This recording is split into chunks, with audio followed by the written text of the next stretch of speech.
everyone. Hello. Hello. Good morning, good afternoon, wherever you are.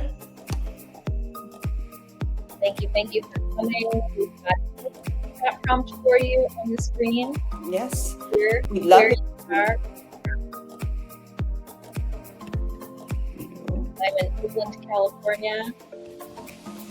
I am currently in Hamburg, Germany, so I think it's cool that we're representing different parts of the world. And I hope everyone is too, guys. Yay, Christine. Yay. Again,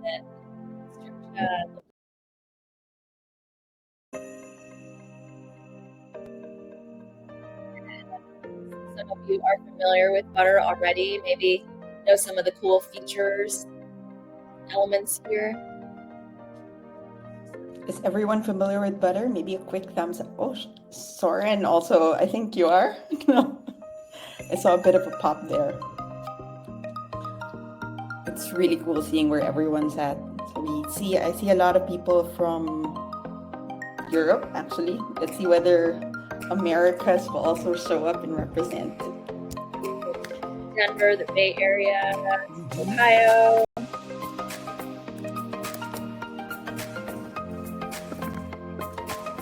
Canada in the house. Right. And then Cheska also opened the poll.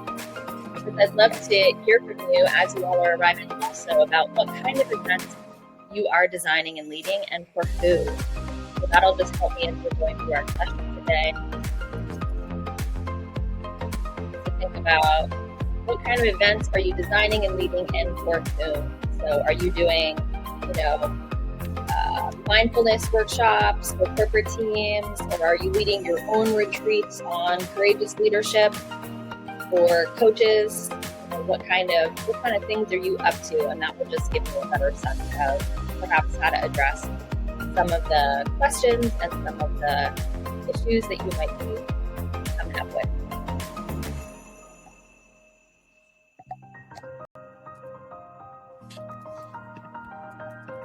Okay, while people are sharing what sort of events they're designing for and leading for whom, I just want to welcome everyone since we're already 3 minutes in. Thank you so much for joining our Butter Mixer.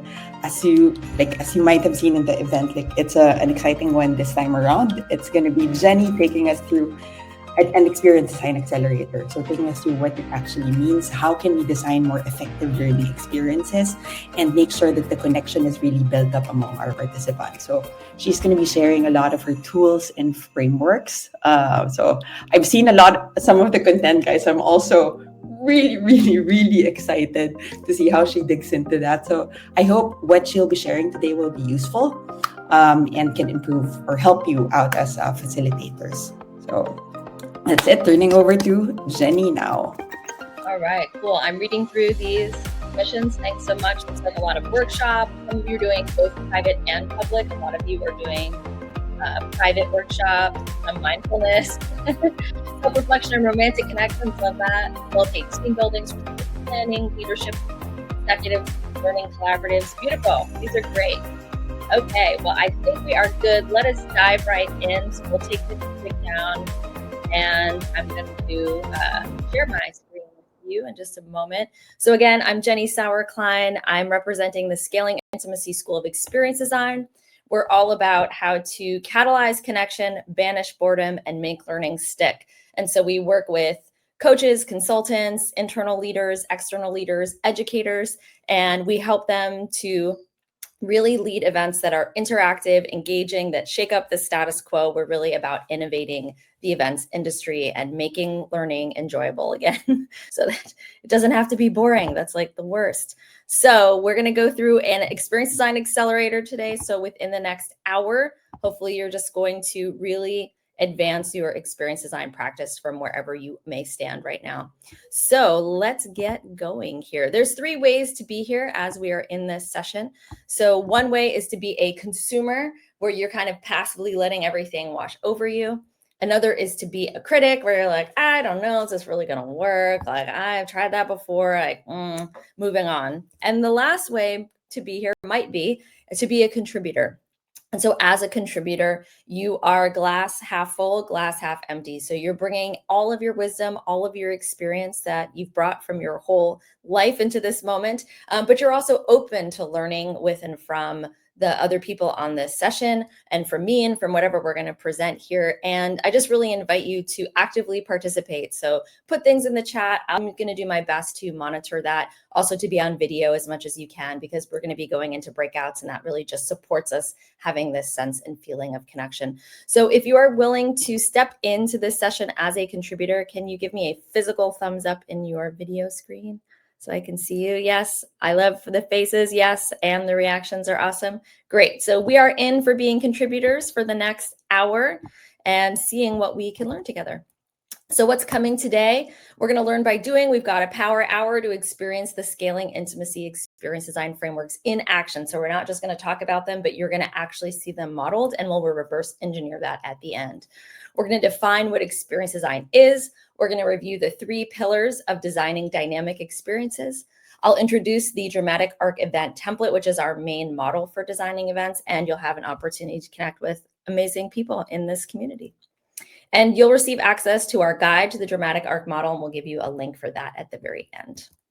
So curious about how you would define experience design, right? A lot of times when you say experience design, it can be a little confusing. People think that that's like UX, UI, like designing programs or, technical pieces. But when we're talking about experience design, in our context, we're really talking about the human to human interaction. So curious how you define experience design, how you think about it for yourself. And so I'd like you to take a minute to write down, and you'll put it in the chat, experience design is. You're going to make your definition of what you think experience design is, of what experience design means to you in one sentence, and drop it in the chat. So you're just going to finish that sentence. There's no right or wrong answers. This is just, again, an opportunity for us to learn with and from each other and to see what we are imagining experience design to mean.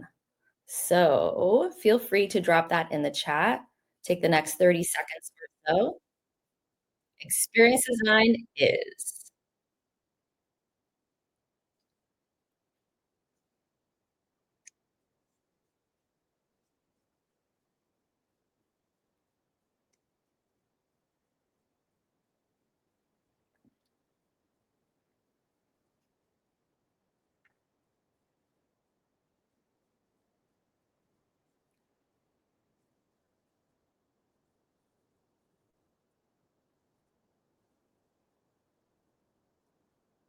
Again, no right or wrong way to answer this, just what your impression of experience design is or what your practice of experience design is.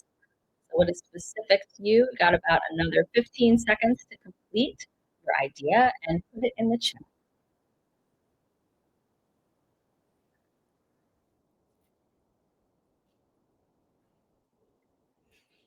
All right, there we go. There was our 1 minute. So just going to scroll through some of these definitions. Really cool that you all put those in. Thank you. Just from the top here.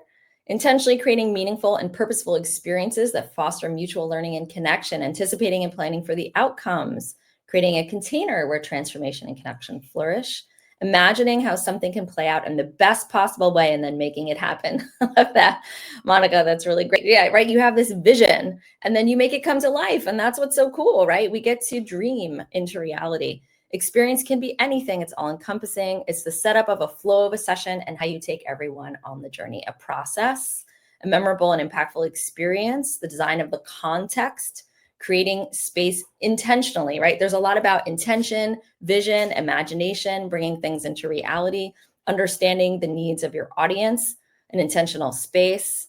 Yeah. So if you haven't gotten a chance to kind of scroll through these, they're really great. A space for meaningful connection and growth.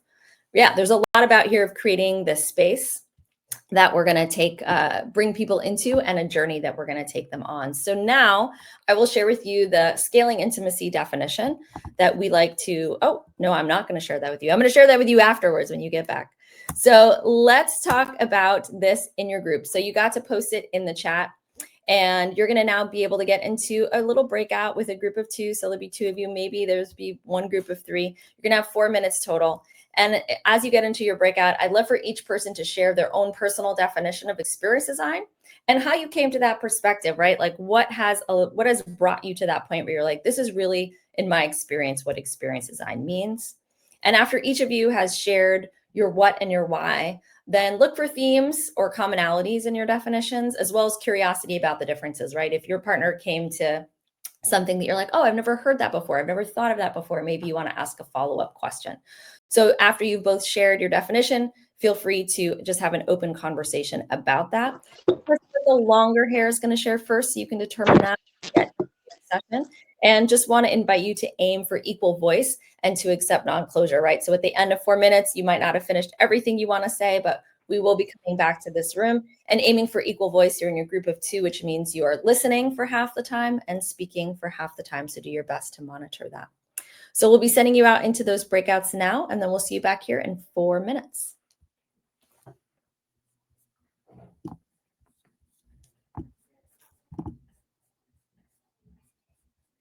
And I think Cheska's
I will just mute. Okay, there, perfect. Hey, we're just about to end the breakout, so see you soon.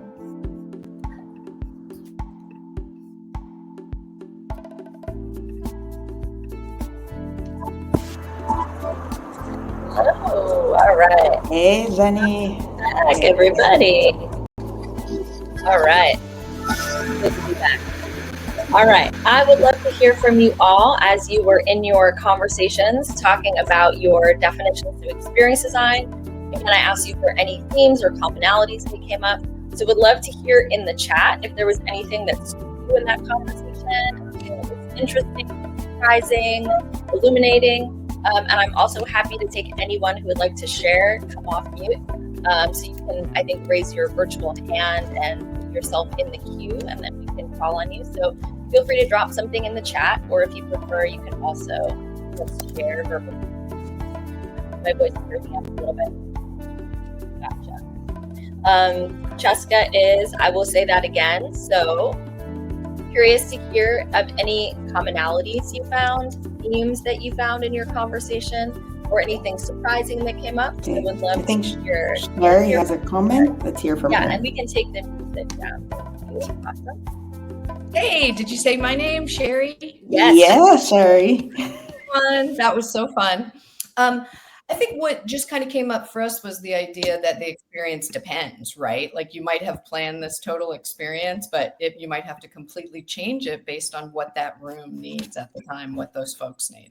Mm-hmm, absolutely. I always say like you make your plan and then you have to adjust live in the room. And that's the facilitation part, right? Experience design is imagining the agenda and what the journey is. And facilitation is adapting in real time to what's happening in the room and meeting the needs of your group at that moment. So we need both, right? Thanks so much, Sherry. That's great. Thank you. Yeah. Woohoo!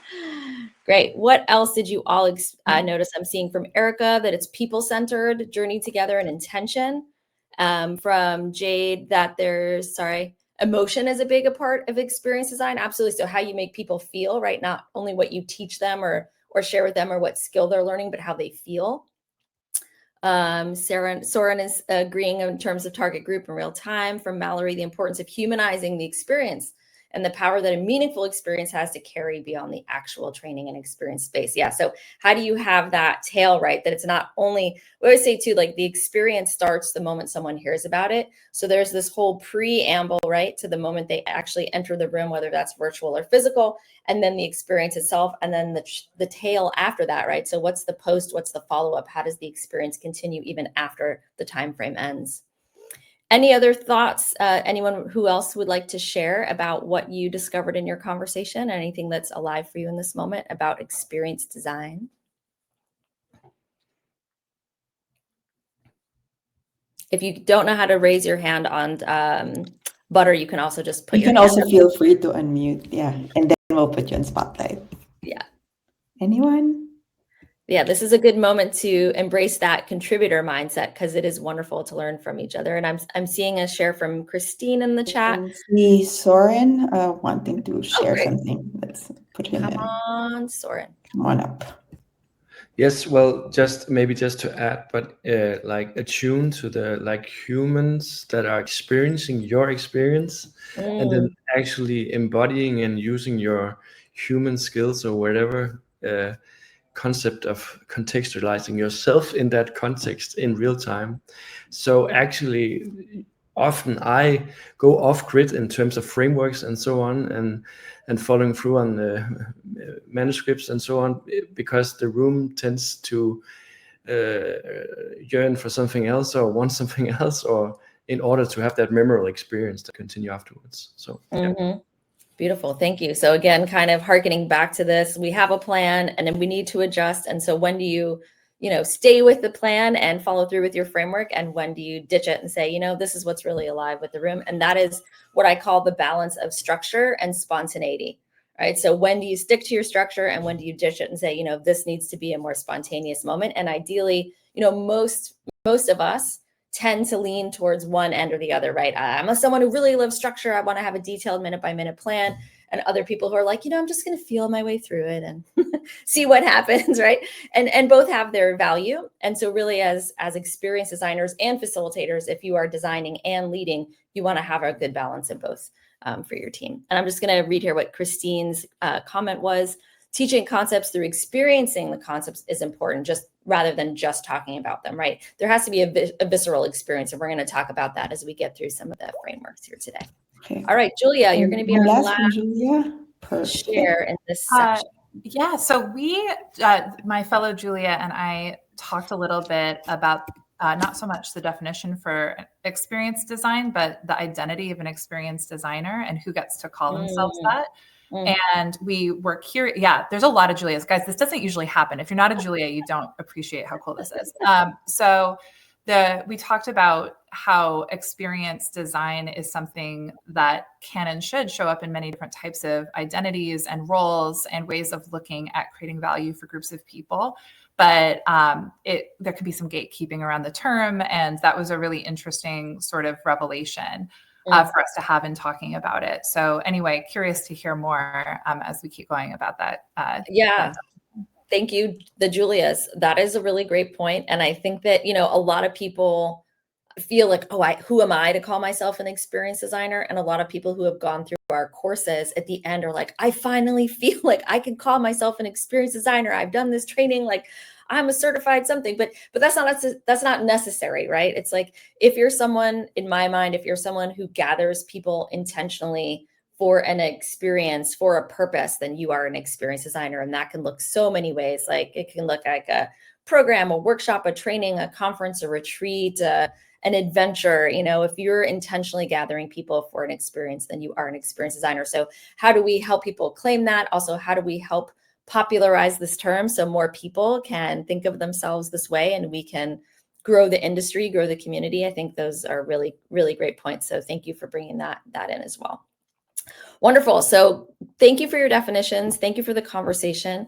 I'm going to go back to my slides now, and I'm going to share with you, as I hinted to before, the scaling intimacy definition that we use behind the scenes. And I'll unpack all of these terms for you because it's quite dense, this definition. So our definition is: experience design is the empathetic and strategic process of creating transformational experiences built on meaningful connections and collaborative learning. So I'll read it one more time.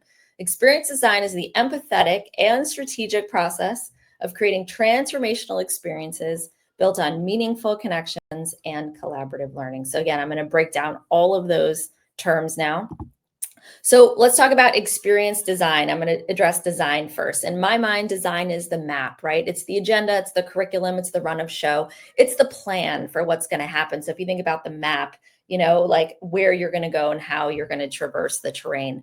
And so those are two aspects of the design. The first is strategic, and this is really kind of thinking about from your mind. And this is reverse engineering your curriculum, starting from your goals and outcomes, right? So what do you want the end to be? And then you design from the beginning forward with that in mind. So that's the strategy part of your design. There's also an empathetic part of your design. And some of you spoke to this in your comments about the emotional aspect, the feeling aspect of your design, which is really important. So how, as experience designers, are we empathizing with our audience? So considering what the experience will feel like from the participant's perspective. So I often will do my design, and at the end, I try to imagine being a participant and going through each section and figuring out, is that going to feel really rushed? Are they going to get bored? Like, where is the energy high, where is it low? And that really helps me to be a better designer when I put myself in their shoes. What are their hopes and dreams? What are their fears and concerns as they walk into the room? Are they going to be having imposter syndrome? How am I going to address that, right? So if any of you have done empathy mapping, that can be really useful as you understand more about your audience or your ideal customer avatar, whoever's coming into the room.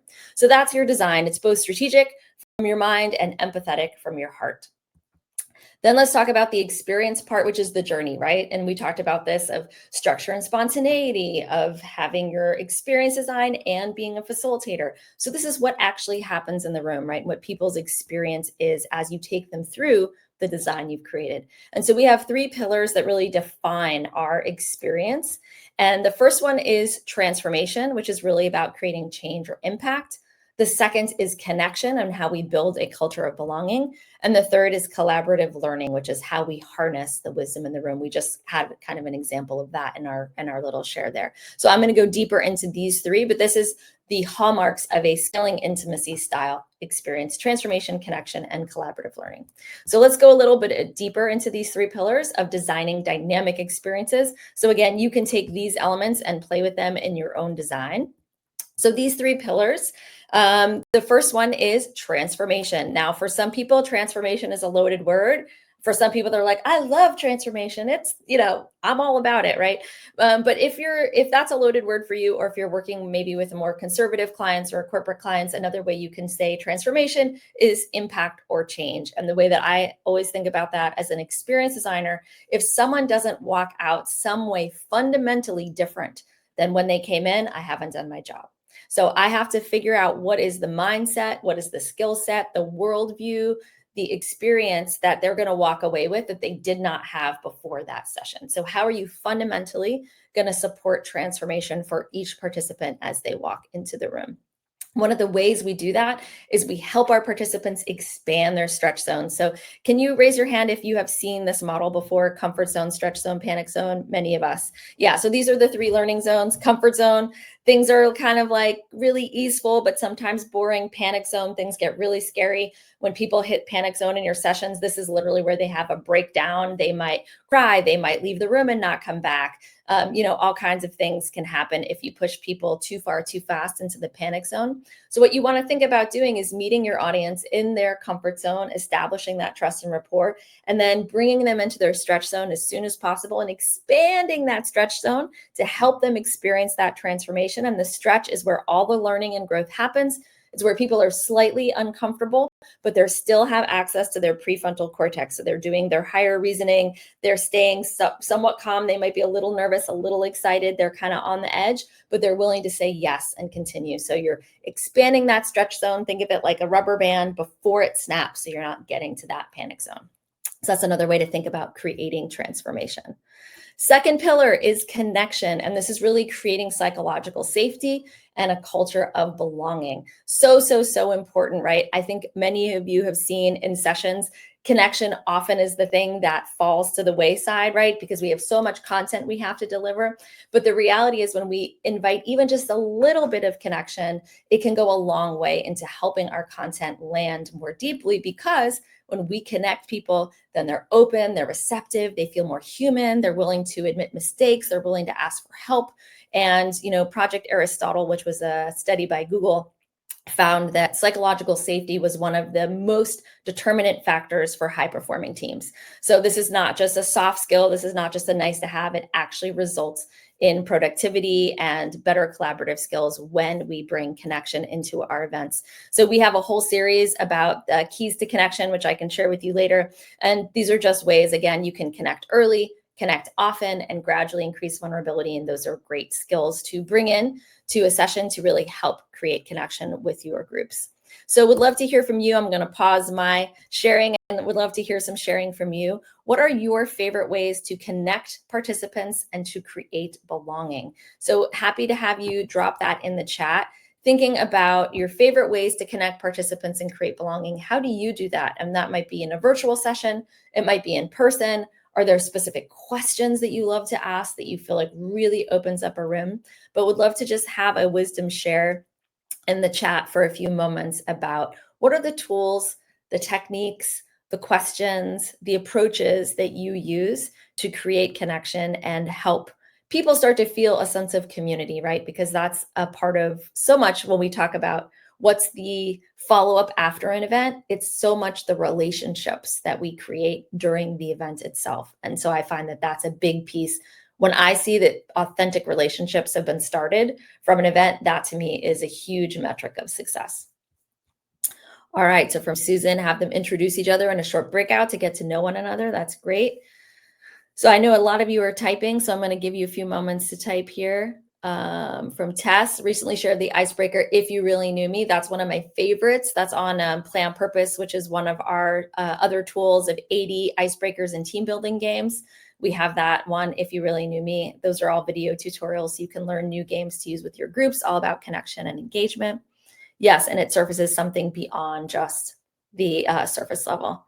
Always starting with a personal check-in. How are you doing today? How's your energy? That's really great. Helping presence people and get real, not just the surface level, how are you, but like, how are you really?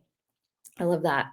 Starting with, yes, if you really knew me, put personal and quite intimate self forward in the room, right? So how do you demonstrate and how do you model intimacy and vulnerability yourself? That's huge for your group. From Julie, I like to give them skin in the game as soon as possible, co-designing their group agreements or sharing their own expertise. And I like to make them laugh within the first 3 minutes. That's great. I love that tip. Yeah, they say there's a great quote that's laughter is the shortest distance between two people. So if you can bring humor into your events and you can help people laugh, it's really a great way to disarm, right? Like all that armor that we carry around and walk around with all the time, it just begins to fall away when we help people to connect. Ask people to pick a number between 1 and 100, have a list of 100 fun questions, ask them the question that matches the number and wait for the laughs. I love that. That's great. We actually have a PDF of 100 icebreaker questions. You can find that on playonpurpose.com. So if you're looking for 100 questions, we've got some As for an, you. as an aside, Jenny, I think we'll be compiling. There's so many nuggets here, so I think we'll compile it and put everything in the community as well. Great. So many nice ones. Genuinely smiling. Icebreakers. Late night art. Yes, for those of you that know late night art. Using the hero's journey analogy, the story of your name from Corey. That's one of my favorite things also. Ask folks their why for being in the session. Get curious. Wow, so many. Whoa, who just dropped all of those good nuggets? That was Marissa. Marissa just dropped a whole lot of great questions. I think I had a copy paste error. It was not. It was that came from other folks. Okay, no problem. Apologies. No problem. From Erica, welcome people as they arrive. Acknowledge them. Yes. Create a series of online sessions, pre and post coffee and tea chats using Mural. Yes, with a guided About Me section. Oh, what's the website I keep mentioning is I'll just drop it in here, playonpurpose.com. And I'll send you a link to this afterwards. Sorry, I'm not typing it well right now. Oops. It's called Play on Purpose. All right. There it is, and I can send more info for you later. Okay, excellent. So thank you all. These are great shares. I'm learning from you. Hopefully, again, you're learning from each other because you all are being amazing contributors. So thank you for sharing your best tools and ideas. That way we all walk away with a much richer skill set and tool bag. And this is how we accelerate our experience design practice, right? Is collaborating with other people, because so often as experience designers, we can be in our own silos, right? And then you get kind of stagnant in your own context or your own material. So coming together is really, really important. So let us, perfect segue, talk about pillar 3, which is all about collaborative learning. This is how we learn with and from each other and how we harness the wisdom in the room. We've been doing this for a fair amount of our session, right? When we came back from we talked about what experience design is, and you all shared your definitions. And then you got in your breakout groups and had some connection time, that pillar 2 of connection with each other. And then we came back and talked about what are the themes, what are the things that were coming up for you, right? We just had another example of collaborative learning here where we talked about what are the things that you do to connect your groups and make people feel like a sense of belonging. So it's really a mindset shift when we're wanting to focus on collaborative learning. And that's from the sage on the stage, right? This is the kind of classic teaching facilitator format where you're on the stage, you're the person with all the answers, telling everyone else, what they need to know. It's a lot of information sharing and dissemination. And then we're transitioning from that mindset to wisdom is in the room, or some way that people will say that, which is another fun one, is guide on the side, right? So we're going from sage on the stage to the guide on the side. We are really the ones creating the frameworks, creating the container, creating that intentional space, as you all shared, to then invite everybody else to bring in their wisdom and their experience and their expertise, and to help people learn with and from each other. So we're really cross-pollinating worlds at that point. So would love to hear from you. This is a very meta moment, which is, those of you who have done things with me before know that I'm all about the meta experience. So what are your favorite ways to help participants learn with and from each other and invite more voices into the room? So we're doing an example of that right now. But when you think about leading your own sessions, how do you really help people move from passive observers, right, where they're just listening to information, and help them shift into being active participants, where they're engaged, where they're sharing, where they're contributing, right? We kind of did that with our guidelines. Do you want to be a consumer, a contributor, a critic, or a contributor? So we invited you to be a contributor. We set that up with our guidelines today. So thinking about what are your favorite ways to help participants learn with and from each other. Would love to hear some ideas in the chat. And again, this is an opportunity for us to learn from each other and take away some new ideas, perhaps. From Tess, from Karen, create a workshop component with an activity. Yeah, anytime you do experiential learning, and we've mentioned that before, right? So giving people an actual experience rather than a concept or an idea, that really helps. From Tess, providing a space for solo reflection, then small group shares, then action planning. Yeah, so that's a great trifecta, right? To have kind of the solo reflection, the partner share, then the group share back, and then maybe there's an action that happens from that. From Soren, calling out people, like you said, so contributors, this is your time to engage, right? How do you help people feel ownership of that? From Lika, giving time to write their thoughts individually. Yes, that solo reflection, working alone together.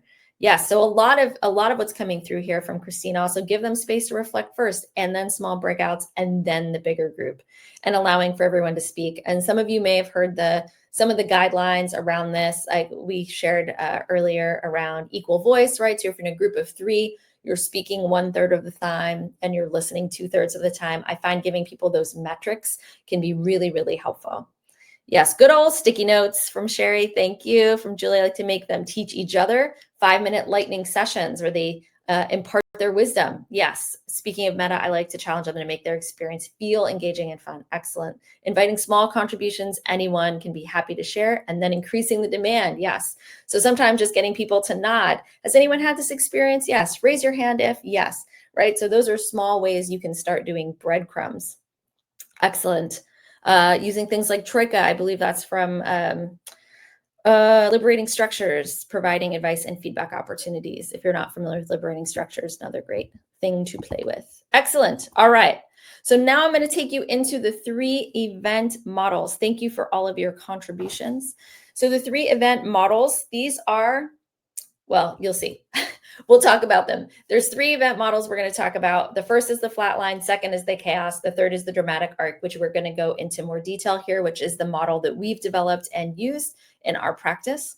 So the first one is the flatline model, and this might be familiar, and it's very much the standard conference model, right? You have a beginning, a middle, and end, and you see that there's a flat line, right? Like nothing much changes or happens. You have speaker, panel, speaker, lunch, speaker, fireside chat, speaker, end, right? It's a lot of information dissemination kind of coming right at you. There's no time for connection. There's no time for debriefing or integration. It's not very interactive, right? It's kind of one-way lecture. This is very much the sage on the stage model. Panel is your least favorite, Tess. Yeah, I agree. I feel like a panel is such a great concept, right? Like, let's harvest the wisdom in the room. Let's have multiple people share on a topic, but it tends to be the least engaging format to watch for whatever reason. So a lot of things that happen here in the flatline model, you could do this alone at home, right? Being together in person or even live online does not accentuate the benefits of this kind of format. And so in general, this format tends to leave people bored, disengaged, and overwhelmed. So this is where you see people in the back of the room checking their email, totally tuned out. They've been hearing things all day. They're just like, I can't listen to another speaker. And it tends to not be the best use of time and energy. So that's the first model. Second model is the chaos model. It looks like this. It's all over the place, right? So the timing doesn't make sense. There's no breaks, or they're uneven. The speakers or the speakers might be sharing contradictory information. There's no through line, right? It doesn't make sense. You're like, why does this thing happen after this thing? What are they even talking about? Like, who organized this? Sometimes that happens by mistake, right? Sometimes people are working around external factors, like this speaker was only available at this time, so we had to put them in this slot. But oftentimes this happens just because people might be less skilled or maybe haven't done this as much before. And oftentimes the chaos model, it leaves people feeling confused and frustrated. This is so frustrating. This is annoying. Why is it like this? Now, these first two models that we've talked about, the flatline model and the chaos model, they're not intentional models. They're default models. They're models that people fall into, especially that flatline model is, again, that standard conference model that people can just rinse and repeat. And so it feels safe, but it also is generally not very effective. Chaos model, also not very effective. So if we want to create transformation, connection, and collaborative learning, I introduce to you the dramatic arc model. So this is our proprietary framework that's used by thousands of event leaders around the world. This comes from my experience, my background. For those of you that I don't know or don't know me yet, I grew up in New York City. I have a degree in musical theater. I did a lot of theater growing up. Then I had a period of time where I was in the yoga world. I co-founded a practice called Acro Yoga, for those of you that might know that. And then transitioned into serving the corporate community and coaches and consultants and entrepreneurs and looking at, I know how to create events, but I was like, there's something in there that I'm doing that is working, but I'm not sure what it is. And I started to reverse engineer. How did we design all those events, those programs, immersions, teacher trainings, conferences, festivals? And I found that I had taken, in some way, unconsciously, the dramatic arc from theater and storytelling and applied it to an events context. And so I started to take the yoga and the acrobatics and theater stuff out of it and say, how do we create a universal model that scales, that's replicable for any size audience, for any length of time, for any context, for any content? And that's how the dramatic arc model was born. So this is, I'll give you a very general overview, and then I'll go a little bit deeper. So there's the beginning and then there's the end. And between the beginning and the end, there's some transformation that happens, right? And we call that in our practice a primary shift. A primary shift is what's the main thing that you want to change for that person or that group between the beginning and the end.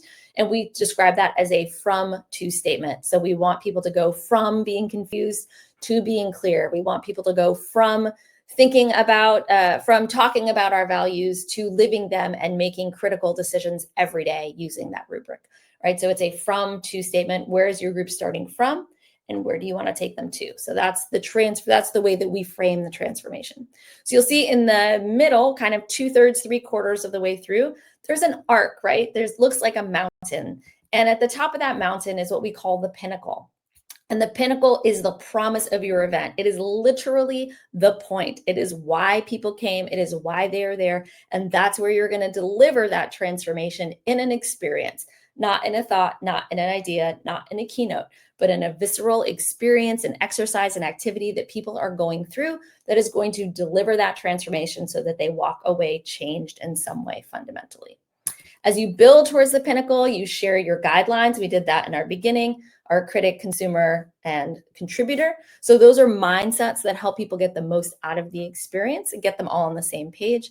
And also helps create that psychological safety. And on the back end, mostly what happens after your pinnacle is integration. This is debriefing. This is helping people understand what was meaningful for them about that, what's going to be different, what's an action item, who are they going to stay connected to, how are they going to deepen the learning, right? So this is, again, a very simplified way of looking at it, but it just gives you the general idea of how you might think about scaffolding an experience. And now I'm going to take you a little bit deeper. So generally there's, I believe, about 12 elements on the arc. I'm not going to go through all 12, but I am going to go in a bit more detail to help you see how this could universally be applied to some of the events that you might be working through. Yes. From Erica, reminds you of the breakthrough arc. Yes, there's a lot of similarities. And for those of you that may not know Gwen Wansborough, she's amazing. And there's a Power of Hope whole community of people that do facilitation. She has a breakthrough facilitation training and also newsletter. That's great. If you want to get on her newsletter, it's a lot of great content in there about facilitation. Okay, so here's a little bit more detail, dramatic arc event template. The first piece, universal again, arrival and welcoming. And this is setting the space and making a first impression, right? So if it's virtual, it's when people jump on the line, are you in gallery view? Is there music and a chat prompt? Are people on video, right? If it's in person, is it like the parking or the public transportation and you arrive to the building? Is there music on? Are there greeters? What's the registration process like? Are they making name tags, right? This is that first impression, because when you're designing an event, you're creating a universe. And so you're orienting people to how this universe works. And so those first few moments that they're engaging, that they're arriving, whether it's virtual or in person, they're getting a big download of what the rest of the event is going to be like. So that's a huge moment for you to take advantage of. Then we talked about guidelines, also qualifying guidelines with behaviors. What does it look like to practice being a contributor, right? So I gave you some examples of having your video on, of putting things in the chat, of coming with that mindset of glass half full and glass half empty.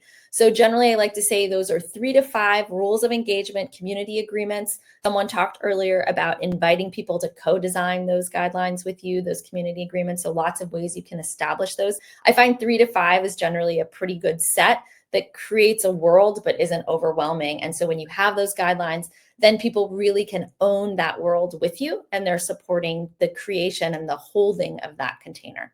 So you want to have those guidelines, which are the mindsets that help people get the most out of the experience. Then you have an icebreaker. You may not call it an icebreaker in front of your group, right? Again, some people have really charged feelings about the word icebreaker. So I often will call it a connection exercise. And this is where you turn your audience from being a passive observer into active participants. It's also where you just break through into that stretch zone for a lot of people, because connection can be slightly uncomfortable. Who am I going to meet? What's this partner going to be like? What are we going to share? So you're initiating them into this space of connection is important. Relationship building is a part of what we're doing here today. And here's one opportunity where we're going to do that. An icebreaker is a great place for you to practice your guidelines, right? So I often like to put my icebreaker right after my guidelines to say, and now you're going to have a chance to practice being a contributor, right? So it gives them an experience of the guidelines right away. So it's not something we're just talking about, something that we're doing. Then this big kind of meat in the middle, this is not to scale, this diagram right now, but the rungs on the ladder is kind of like the biggest portion of your session, whether that's an hour or 3 hours or 2 weeks.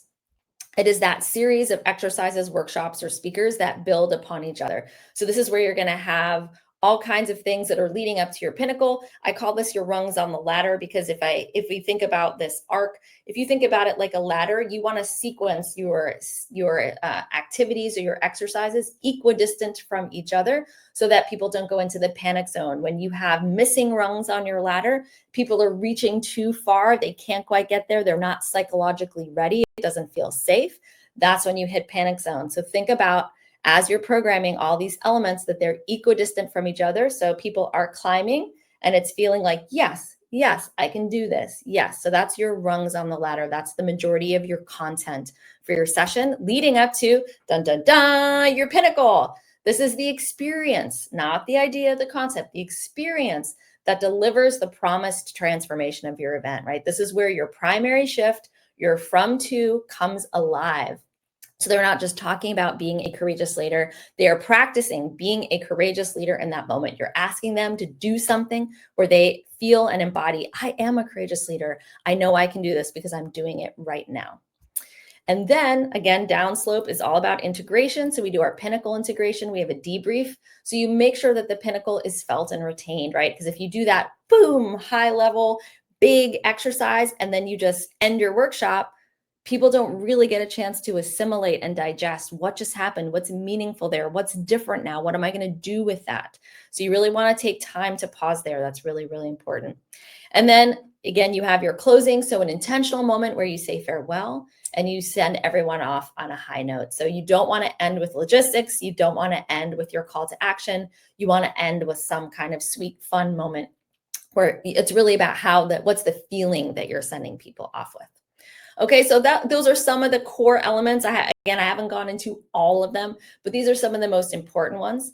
And so I'd love for you now, I've talked a fair amount. Hopefully you're having some ahas and some insights as we're sharing here. I'd love for you to think about, the design principle here is that structure is your co-facilitator. And that is, if you design well, then when you're doing your program, you're like, the genius of your intention is baked into the design. Then you know where you can kind of adjust, where you can be spontaneous and flexible in the moment. And this proven structure creates repeatable, scalable results that you can count on for profound impact every time. So every time I design a session, oftentimes I do it intuitively, and then I go back to the dramatic arc and I say, okay, is this lining up? What are some elements that I'm missing? And almost always, even though I created this for myself, I still have to go back and adjust. So I'd love for you to think about, of the elements we just reviewed, which of these elements is in your stretch zone that would create even more impact in your event design? So which of these elements is in your stretch zone that would create even more impact in your event design? Maybe you're already doing it, but you didn't really think it was that important. Maybe you're not doing one of these elements at all. So if you think about for yourself, for your own design, which one of these elements, if you focused on it, would be even more impactful? Like your participants would walk away and be like, wow, that was amazing. Like I really got the intention of that event. So I'm just going to give you a moment now just to, yes, Julia, here we go. So I've got the elements for you. So arrival and welcoming, guidelines and behaviors, icebreaker, rungs on the ladder. For a lot of people, it's pinnacle, pinnacle integration, or closing, right? So you've got 7 elements to choose from. So think about which one of these would be most impactful for your design. Again, maybe it's something you're doing, but you haven't given it a lot of thought or a lot of credit. Maybe you want to go deeper. Maybe it's an element you just haven't never done before. Maybe you're just like, icebreakers, hate them. Maybe you're like, maybe there's a good reason to do that. How can I do that with meaning? So now we are going to send you, hopefully something's popping out for you. We're going to send you into some breakouts for a couple minutes. So you're going to have 5 minutes. Each person has 2 minutes to share while the other person is actively listening. Share an element of the dramatic arc that's in your stretch zone and why. How would integrating this element support your experience design? The person with the darker top is going to share first. You have the first minute to drop in and say hi, and we'll let you know when it's time to switch partners. And then again, aim for equal voice and accept non-closure. So this will be our last breakout, and then we'll come back together and close out. So have a nice time sharing with your partners, and we're going to send you to breakouts in a moment.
Okay, yeah, there you are. I still have the thing. Perfect. I'll put you on spotlight again. Then I'll share this. Yes. Hey, Susan. I hope everyone had a good conversation in the breakouts. Man, no deal with so doctrine, you know. Hello, hello. Hello, everyone. All right, welcome back. Welcome back. Man, no deal with so doctrine. All right, we had to pull you back just a moment early because I wanted to make sure I give you the last few little pieces here before we leave our session. So I hope you had a great conversation. I think we can take down our music. All right, so here is our last little thing I wanted to share with you before we end our session today. Again, just knowing what is that stretch for you in your stretch zone, how might you integrate it? You know, if you take away, we'll talk about main takeaways, one thing from this, just think about what's that one thing that you could integrate that would really support your participants to get the most out of your session. So I want to show you what we did today, how I use the dramatic arc to design this session. So here we started with our arrival. We had our music and our prompt, right? Our prompt was, what are you, where are you in the world? What kind of events are you designing and for whom? Then we had our guidelines, critic, consumer, and contributor. Our icebreaker was the experience design definitions, right? You wrote that on your own. We went into pairs for you to share about that.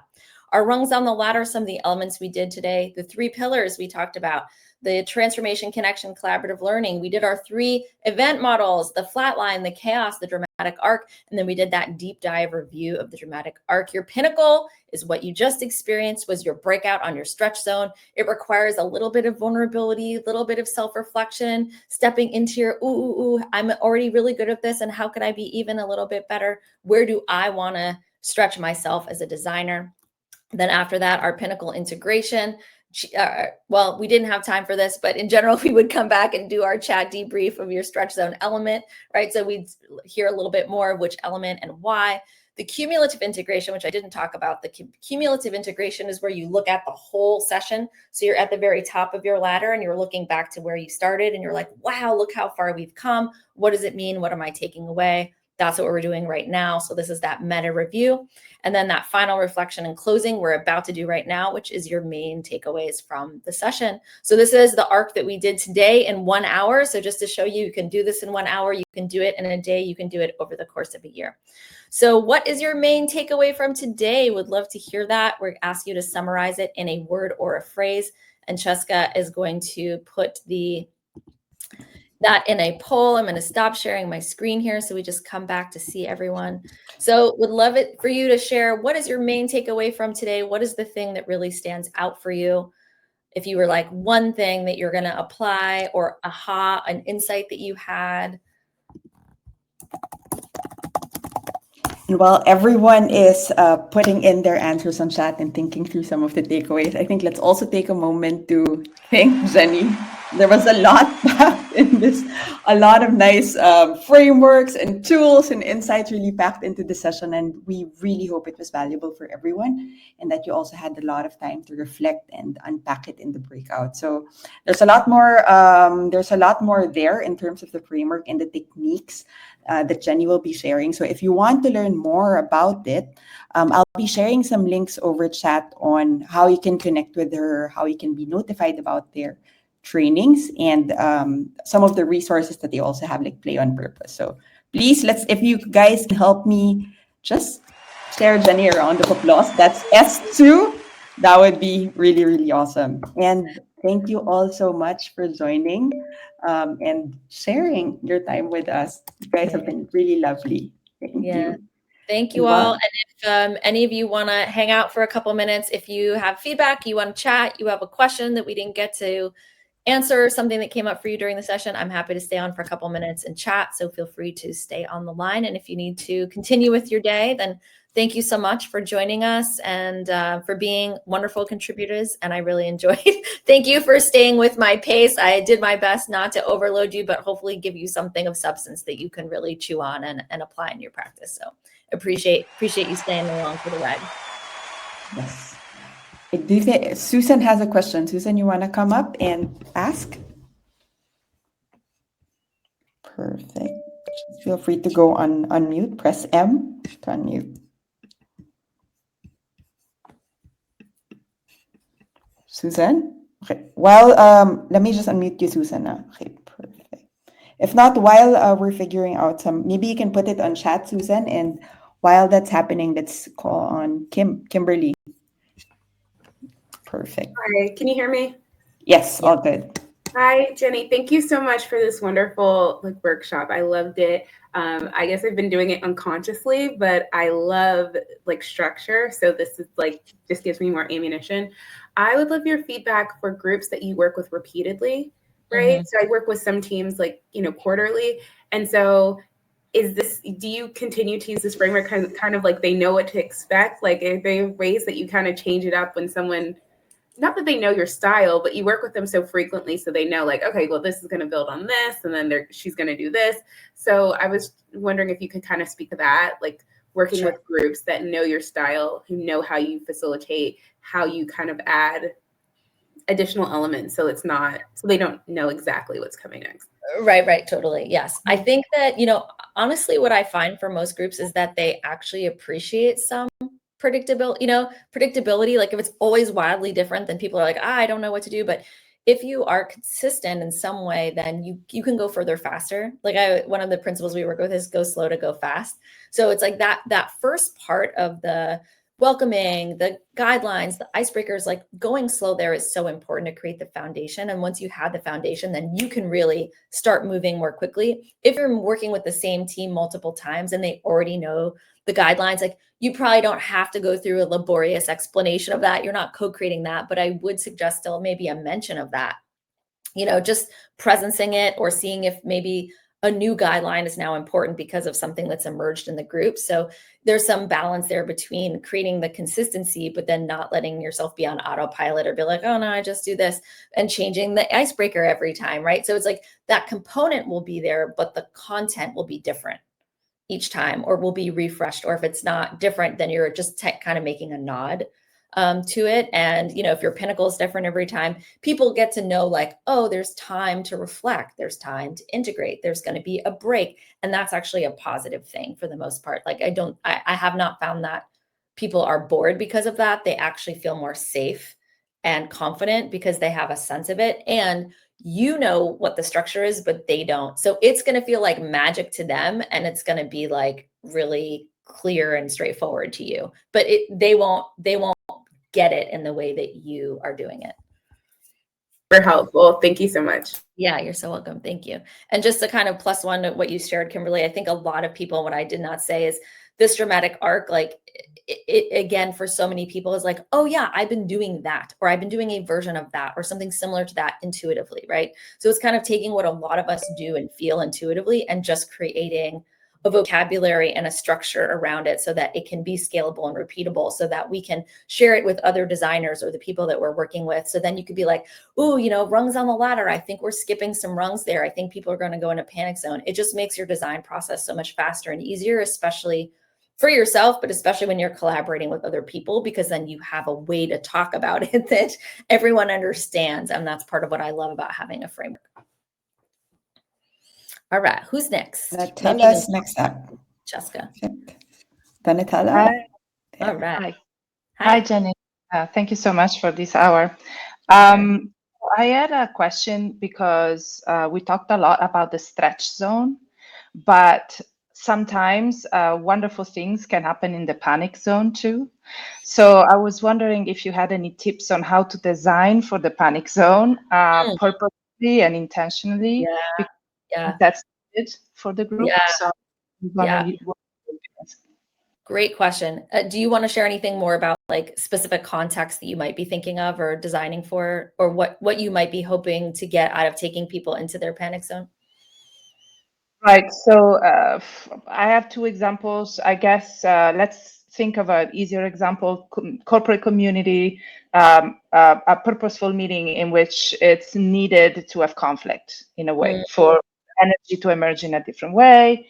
The pinnacle cannot be taken in a way in which is welcomed with open arms and et cetera, et cetera. So I was wondering, what was your experience with that? Yeah. So Totally. So yeah, so I think there's many different ways and approaches to transformation. I really love the stretch zone. I intentionally don't take people into panic zone, but I do agree that there is a time and a place for it. What my experience is, like, it's like, are you going to take people slowly towards the edge of the cliff and then like give them the lesson on how to fly and then give them the wings and then give them the testing and then make sure there's a really soft landing under there?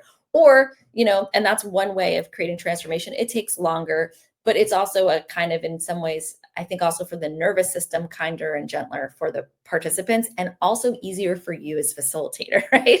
That you're not going to be dealing with lots of chaos, hopefully. However, there can be a time and a place, like, an intervention is like this, right? If someone in your life is an addict or there's really something going on, you can't do the kind, gentle. You have to do the hard and fast. This is really important. And there's a hard line. So sometimes there is an appropriate way or an appropriate time to take someone to the edge of the cliff and push them and be like, now you figure this out. And it's going to be scary. And I think, ideally, I would want to build that trust and rapport with the group first. If ideally have a number of sessions where we're in comfort zone, we're in stretch zone, there's some kind of thing there where it's like they've already said yes to you and they trust you and they know that you have their best interests in mind, right? Because you don't want them rebelling and closing down because they don't feel safe with you or with each other. So how do you create that container within a group and with you as facilitator? And then, I think this is one of those places to make the implicit explicit, to actually be, it can be helpful to be explicit about, and now we're going to do this thing and it may bring up these things for you and it may be difficult. And here are ways that you can get support.